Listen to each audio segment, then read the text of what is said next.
Are you searching for the best BL series na Pinoy or boys love series?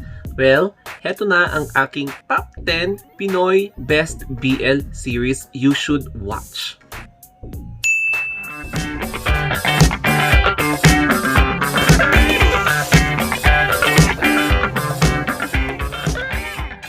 Hello everybody, my name is Anthony and in this video, we will be discussing my own personal na top 10 Pinoy BL series. But before we begin, what is BL? BL series? Ito yung sinasabi nilang boys love. So bakit boys love? It is because the main two characters in this series ay dalawang lalaki po. So, nag-start po kasi ito historically as manga dun sa Japan. And then, ang daming naging passionate reading about yung mga manga series na dalawang lalaki na nai-inlove sa isa't isa hanggang nagiging trending na siya sa Japan na ginawan na nila ng series or movies until it spread like a wildfire dito sa Asia na naging trending siya sa Japan, sa South Korea, Taiwan, tapos dito na rin sa Southeast Asia. And here in the Philippines, biglang nagsulputan ang mga BL series. So without further ado, let's begin with my first, yung top 1 favorite choice for me is Lakan. Ayan, Lakan the series. Why? Because ibang klase to.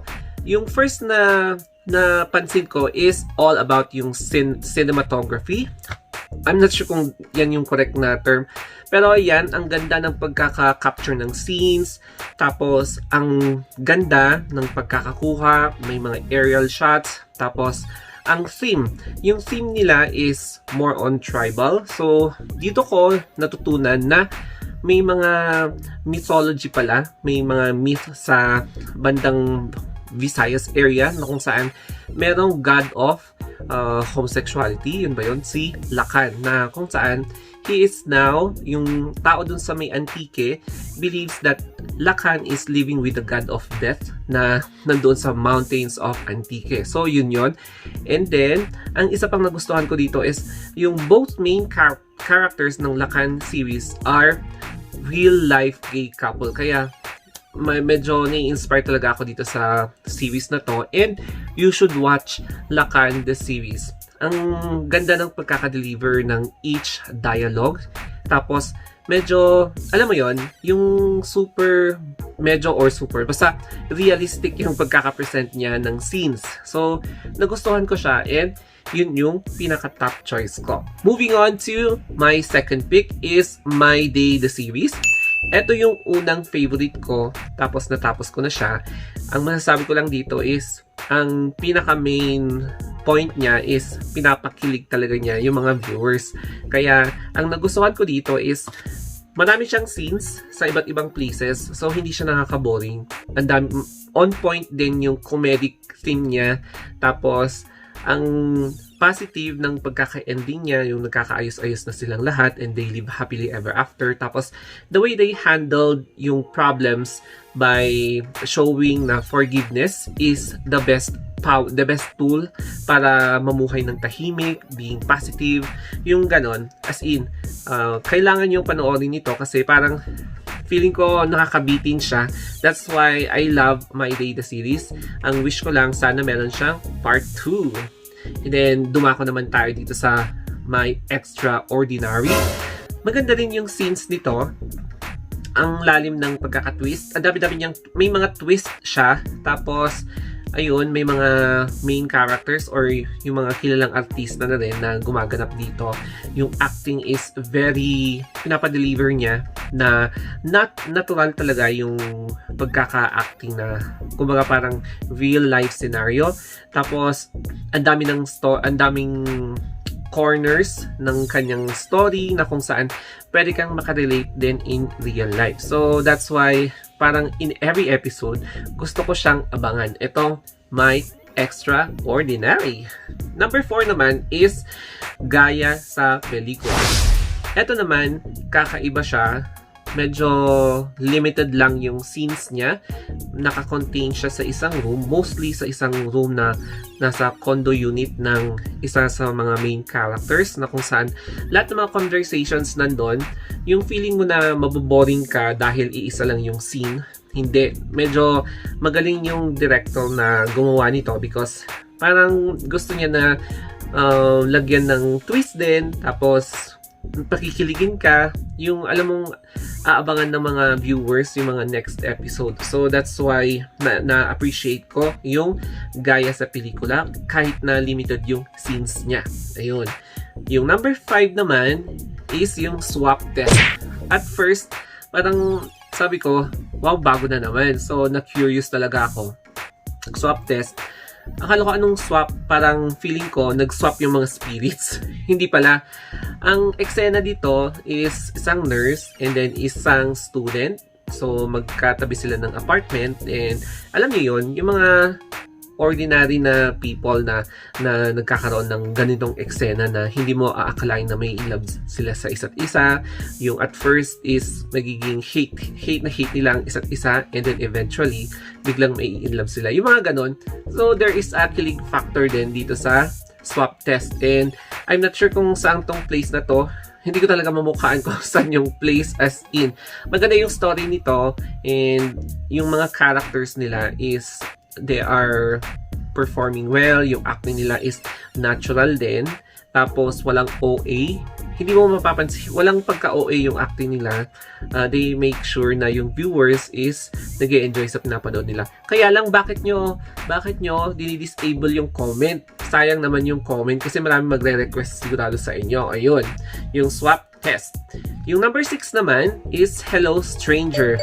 Dito naman sa theme na ito is all about a school setting in which yung mga estudyante is now under lockdown. Makikita nyo na yung isang bully is na in love sa isang, or nagkaroon ng strong feeling sa isang nerdy. Ayan. Ganun din, parang hate na hate nila ang isa't isa, tapos eventually biglang gumaan yung loob nila sa isa't isa, tapos yun na, nagkakaroon na naman ng kilig factor. O diba?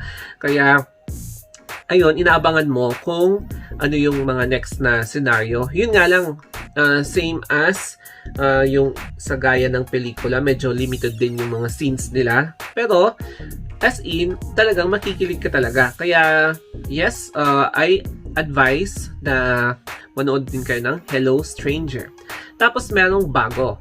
Itong Ben and Jim. So, Ben, tas Jim, si TJ Marquez, and si Jerome Ponce. Alam mo yon, nasa pandemic ulit, yun yung theme again, na malalockdown sila, tapos biglang yung long lost best friend ng isang lalaking to, mag-best friend silang lalaki. Yung isa, hindi niya alam na Becky na yung isa. Tapos, alam mo yon, there is something surprising na mangyayari na in the end, baka sila magkakatuluyan. Yung gano'n. Basta nakikilig ako dito kay Ben and Jim. So, si Jerome Ponce is a famous na social media influencer na kung saan nagulat siya na ang former best friend niya is, or ang best friend niya is, ayan, naging gay na. Tapos, unti-unting mag-fall siya sa kanya. Tapos, magkakaroon sila ng something na they will become a thing. O, diba? Ganyan yung mangyayari. And then, here comes the Game Boys. Ayan. Ibang setting naman to kasi ito yung story ng dalawang gamer na kung saan, alam mo yun, may mga ganitong, malay mo, may mga ganitong eksena na yung mga mahilig maglaro ng online games, mag-fall sila sa isa't isa. O, diba? Yung mga ganyan na setting. Tapos, ang gusto ko dito is, syempre yung mga kabataan ngayon, mahilig sa digital entertainment. That's why they are enthusiastic about digital games, yung mga ganitong games, yung mga COC, yung mga ganyang plays, mga games na kung saan meron kang mamimit na stranger na pwede mong ka-chat yung kalaro mo online, and eventually magcha-chat kayo, you will know each other, start to know each other, and then mahuhulog yung loob nyo. So comes yung Boys Lockdown. Ito din, medyo bago siya, and makikita nyo dito na yung dalawang school boys in their college or I'm not sure kung college or nasa senior high school na sila, na kung saan yung isa ulit is rising social media influencer, while yung isa naman is cute na schoolboy na kung saan magmi-meet sila. Yung alam niyo, yung setting na nagkakilala kayo sa online space or social media na website, tapos you will eventually become interested with each other, and then ayun, magmi-meet na kayo. Alam niyo yun, yung parang sa version noon na textmate, tapos biglang magmi-meet, biglang nagkagusto sa isa't isa, yung ganon. Tapos may mga kilig factor din kasi may mga scenes na nagkasalubong kayo sa isang place na hindi nyo alam na nandun kayo sa isang place at that particular time. Yung mga ganun na mga pa-suspense effect. Yun yung gusto ko dito. And then, ito naman yung Quarant Things. This is my top 10.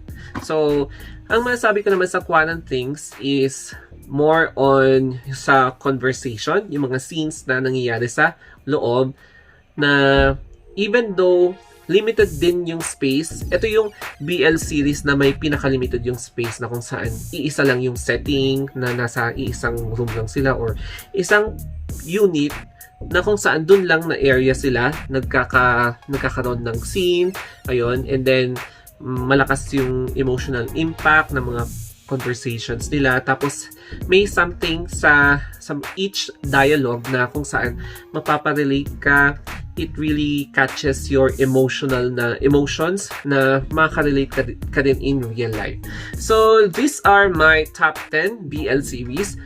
Panoorin nyo para mas ma-appreciate nyo, and malay nyo, aabangan nyo yung mga next na BL series. So, thank you for watching, guys, and I hope may natutunan kayo sa mga nasabi ko. So, subscribe my 2 YouTube channels.